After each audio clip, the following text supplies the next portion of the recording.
నాకు legs operation అయింది, okay. Eye operation అయింది, షూట్కి వెళ్తే పళ్ళు ఊడిపోయినాయి టార్చ్ లైట్ తగిలి. షూట్కి వెళ్తే ఊడిపోయినాయి? ఒక వీడియో కోసం, యూట్యూబ్ వీడియో కోసమని వెళ్తే పళ్ళు ఊడిపోయినాయి. ఓకే. ఇన్ని సర్జరీలు అయినాయి, 2 యాక్సిడెంట్లు అయినాయి. నువ్వు బండి నడపవు, ఏం యాక్సిడెంట్లు ఏంటి? బండి నడపకపోతే ఇంకెక్కడికి ట్రావెల్ చేయమా. ఒకటైతే ఆటో తిరగబడిపోయింది, ఒకటేమో మా మావయ్య వాళ్ళతో వెళ్తుంటే బండి మీద కారు గుద్దేసింది. చాలా చూసొచ్చావు. మరి అన్ని హాస్పిటల్కి చూపించుకున్నారు కదా, అసలు ఎవరు కూడా దేని గురించి అంటే చాలా ఆపరేషన్స్ ఏవో అయినాయి అన్నారు, మొత్తం ఆపరేషన్స్ అంటే లెగ్స్ ఇలా వంకరగా ఉండి స్ట్రైట్ చేశారు. ఫుల్ బాడీకి అయితే ఏం చేయలేమని చెప్పారా?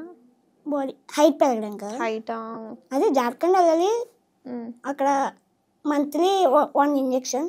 ఓకే. అలా 6 months చేయించుకోవాలి. అప్పుడు కూడా 100% ఏమి ఉండదు, 10 to 20%. ఎంత ఖర్చు అవుతుంది అన్నారు? ఎంత ఖర్చు అవ్వచ్చు? ఖర్చు అప్పట్లో 2010లో 2K అంత అన్నారు అంతే.